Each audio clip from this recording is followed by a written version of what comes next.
The Hunger Games, The Ballad of Songbirds and Snakes is the most unneeded movie I think I've ever watched in my entire life. The only thing that I think will compete with this movie in unneededness is the Mufasa Lion King movie.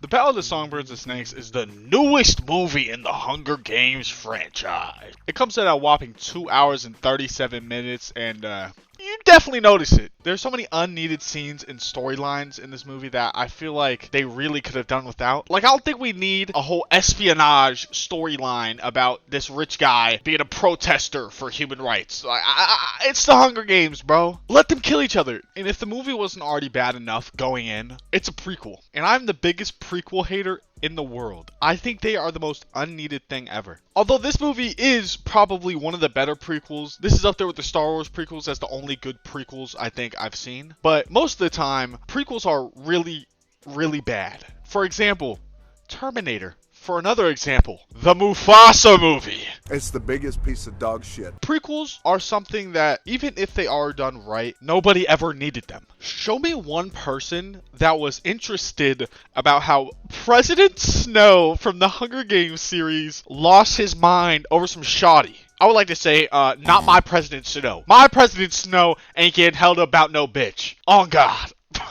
The characters in this movie make a lot of references towards the characters in Hunger Games, which is really weird because this takes place 64 years before the events of the Hunger Games. Rachel Zelger's character in the movie Lucy Gray makes a reference to Katniss by calling a plant Katniss. I might be a little acoustic and Katniss might actually be a plant, but I guess we'll never know. There's also a major thing in the movie having to do with mockingjays. Oh my goodness, is that a reference to the mockingjay? The cast of the movie is probably one of the main things driving a lot of people's interest. One person in particular, the GOAT! Peter Dinklage is in this fucking movie. And like in every other movie he's in, his character is an alcoholic. You know, they have some other people that are pretty cool too, just a couple people. There's one ginormous, humongous, astronomical thing in this movie that took me out of it every time the character spoke, and that was the country accent they gave to Sasha Grey.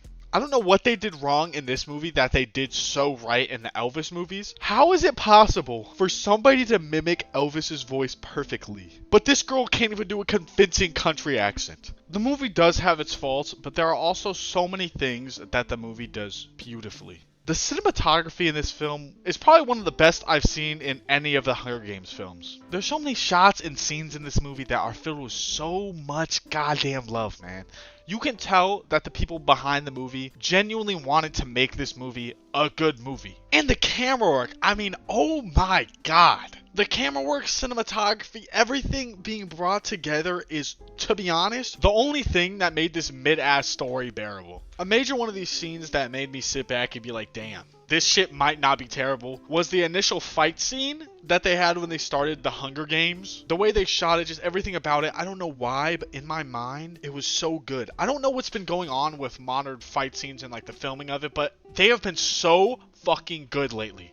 If it weren't for how beautiful they made this movie look, I would have gave it such a lower score than I did. Also, a shout out to the costume department of this movie. One of the major things that caught my eye that makes a lot of this movie beautiful are the clothes. Clothes have always been a major thing in the Hunger Games movies since the first Hunger Games. And I'm glad that they're still doing it in this movie with clothes playing as big of a role as they do, especially with the main character. During the movie, Snow makes a lot of changes in his life, and this is shown through his clothes. Starting out, we see him wearing very neutral colors like gray, white, black, as he's trying to fit in at the school he's going to. Eventually, he starts to wear red, essentially showing that he is becoming more capital-sided. But after finding love with one of the contestants, Sasha Grey, we see him go back to wearing more neutral colors like gray, blue, white, which shows him going back to being more of a normal fucking person. But eventually, which this was bound to happen, he goes insane and goes back to the Capitol, goes back to wearing red, but not just the red he was wearing before. He is fully dripped out in this